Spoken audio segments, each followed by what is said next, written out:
Kalau korang jenis yang suka balik lewat malam, lepas tu nampak benda tinggi semacam terpacak tak tepi jalan, jangan kata-katal nak tegur. Jangan duk usha lama-lama. Sebab ada benda yang memang tengah tunggu orang balik pukul 3 pagi. Dan benda tu orang panggil hantu galah. Malam tu aku lepak layan snooker dengan member kat area Kuala Selangor.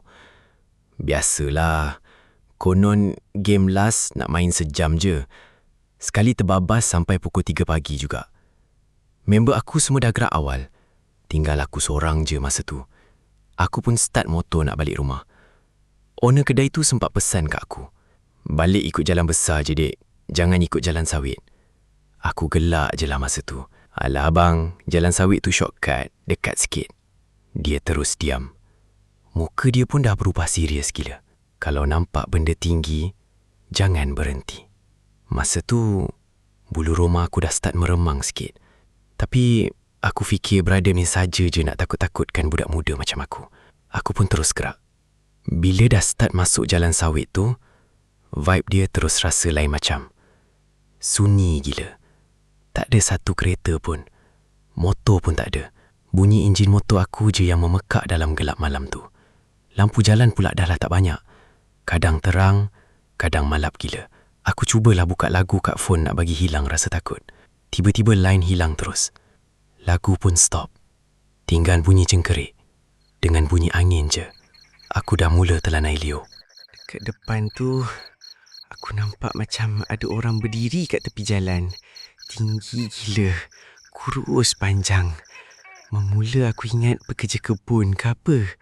Tapi bila dah makin dekat, aku sedar benda tu tak bergerak langsung. Dan tinggi dia, lagi tinggi dari pisang kat sebelah jalan tu. Aku terus slowkan motor. Mata aku memang fokus kat benda tu. Masa tu baru aku perasan kepala dia sengit macam tengah usah aku. Aku cuba buat-buat tak nampak. Terus pulas throttle pecut lalu sebelah dia. Masa aku lalu tu, aku dengar ada suara berbisik kat telinga kiri. Lambat balik.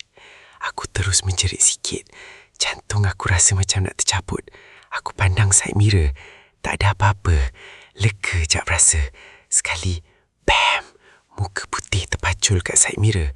Mata hitam kosong. Mulut dia panjang sampai ke telinga. Aku punya terkejut sampai motor nak terbabas. Aku pecut habis-habisan. Tapi dalam mirror tu, benda tu still ada. Dia berjalan slow je. Tapi peliknya, jarak dia makin lama makin dekat. Makin dekat siut. Macam dia tak pijak tanah pun. Aku dah mula baca apa-apa doa yang aku ingat. Tangan pun dah menggigil habis. Tiba-tiba, lampu motor aku jadi malap. Enjin pun semput-semput. Janganlah buat hal sekarang. Motor terus mati. Gelap terus. Aku cuba start balik motor. Tak hidup. Sekali, 2 kali, 3 kali. Still tak hidup juga. Lepas tu, aku dengar bunyi tapak kaki. Dop. Dop. Dop. Slow je. Tapi bunyi dia berat. Macam benda tinggi tengah jalan kat belakang aku. Aku memang tak berani nak toleh. Peluh jantan dah basah satu badan.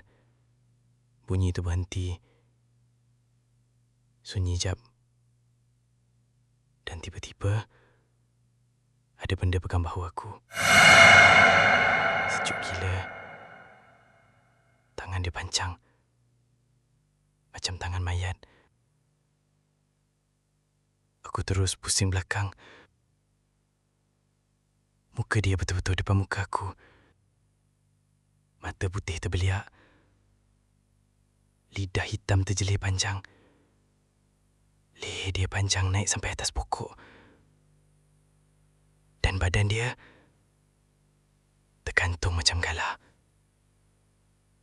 Dia senyum ke aku. Aku tumpang balik rumah boleh. Aku terus pengsan kat situ juga. Nasib baik masa tu ada lori kebun lalu. Pakcik lori kejutkan aku tepi jalan. Dia cakap dia jumpa aku pengsan sebelah motor. Muka aku pucat gila. Masa dia bantu aku bangun, dia terus tanya, "Kau nampak benda tinggi tu ke?" Aku terus diam. Sebab dekat belakang pakcik tu, dekat celah pokok sawit, aku nampak benda tu masih berdiri. Tinggi, diam dan tengah pandang aku. Sampai sekarang, aku tak pernah balik lewat ikut jalan tu lagi.